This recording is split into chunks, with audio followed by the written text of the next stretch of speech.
Hey everyone, so today we're going to be talking about the 1.3 Enlightenment philosophers of the Enlightenment. So this is going to be kind of like what happens after the scientific revolution, where we're going to see people start to not just revolutionize the way that science and astronomy looks in the world, but also the way that people are thinking is going to change as well. So the Enlightenment was in the 1700s, and it was Europeans again, just like in the scientific revolution. They start to apply the scientific method from Bacon and Descartes to start to explain human nature and like how humans are in their natural state, and then how that relationship is impacted with government. So how do people exist with government? People in nature were expected to act in certain ways in their natural state, which we'll talk about John Locke and Thomas Hobbes here in a second. And we will start to see that people are starting to, again, question the relationship between people and the government, and then the government and the church. So secularism is the belief that God and religion had nothing to do with the events in nature. And so this is really going to have a huge impact on separating the church and the state. When we say state, that is government. So we're keeping the church and state separate. We also start to see people kind of moving away from the idea of predestination and start focusing more on the idea that human actions are going to matter in determining your future rather than your future already being determined for you. And it's philosophers that are going to be the ones who are coming up with these new ideas. They were called philosophers. Okay, so the first philosopher that we're going to talk about is Thomas Hobbes. And Thomas Hobbes was looking at the purpose of the government and the relationship between the government and the people. So when we look at his situation, I have an angry emoji on here because this helps me remember that he viewed people as being a little bit naturally bad. So people do start to debate about the nature and the purpose of government. Why do we have government? Why do we want, what role do we want the government to play in our lives?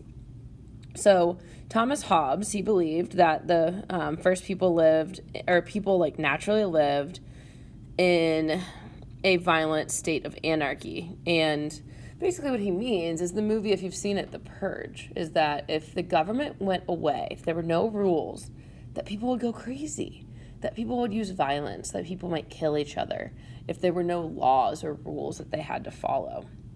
So he says that people are naturally cruel and brutish and angry and mean, and that if they aren't governed, that they're going to be destructive. So he writes an idea called the social contract, and this is something you'll definitely need to know. The social contract is an unwritten agreement between the people and the government. And what the people are doing is they're giving up some of their individual liberties or freedoms, and in exchange, they're provided social order or protection from the government. So for example, if you get your driver's license, there are laws that you have to follow in order to be safe. And if there weren't, people would be crashing cars all over the place. So the government puts into place traffic laws that will protect you, and in exchange, you follow them for your safety. He did believe that the only right individuals had was the right to defend their own lives. But otherwise, he said humans in their natural state were crazy pretty much. Now, on the other hand, you have John Locke, who is also looking at the purpose of government. But his ideas are much different because he sees that people are naturally good, in that people are given 3 natural rights at birth of life, liberty, and property. He does not agree that people need to give up their liberties in order for protection. He, on the other hand, thinks that the government must be providing these 3 natural rights of life, liberty, and property. And if they don't, then the people are going to, and this is important here, have the right to overthrow an unjust government. And this is not a new idea. This is something that is super important in the American Revolution, which you've learned extensively about in school. That when the British were taxing the colonists, then they appealed to the taxation without representation, and eventually are going to declare independence from Great Britain and win the war and fight the American Revolution and win their independence. And that's why the United States is what it is today. So John Locke, on the other hand, believes that humans are naturally good, and that's why I have the smiley face here, because he thinks people are naturally good and that they have these 3 natural rights. So this chart would be super useful if you're studying for the test that's going to be next week, all over here, because this is going to show the differences in human nature. Humans are good and bad, nature of the state, that people should be given their freedoms and equality, and then over on the Hobbes side, that people are naturally dangerous and chaotic. So this is a good chart to study when you are looking at the differences between Locke and Hobbes. Okay, so continuing on to some other different Enlightenment philosophers. The next one we have is named Denis Diderot. You can see his name down here, Denis Diderot. There he is over here. And Denis Diderot is going to basically create a handbook that starts to describe the ideas of the Enlightenment. And you guys have definitely heard of this, but you guys know it as something called Wikipedia. His book is the Encyclopedia. It became the most famous publication of this time period because it just had general information that people could reference in order to learn new ideas. He was one of the leading philosophers of the time period, and he would write articles of so many different topics, which was a new idea, that somebody would know tons of different ideas rather than just a couple different ideas. So Diderot was very forward-thinking. Some of his ideas attacked the church, government, the slave trade between Africa and Europe, torture techniques, taxes, and war. So he questioned a lot of really important things in society and puts them down in the encyclopedia. And just like in the scientific revolution, he was imprisoned for his views by the French government, Denis Diderot, because his ideas were controversial and different and threatened the power of the government. Okay, so someone who is incredibly important in the Enlightenment period is somebody by the name of Baron de Montesquieu.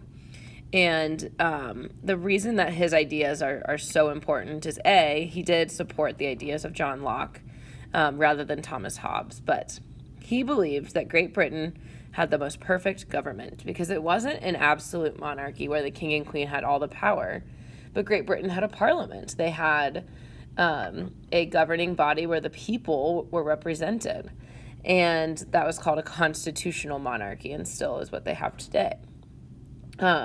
So what he says, Baron de Montesquieu, is that a government should have 3 branches with a separation of powers, in that each branch should be able to check the power of the other branches, which is something that we obviously have in the United States government today.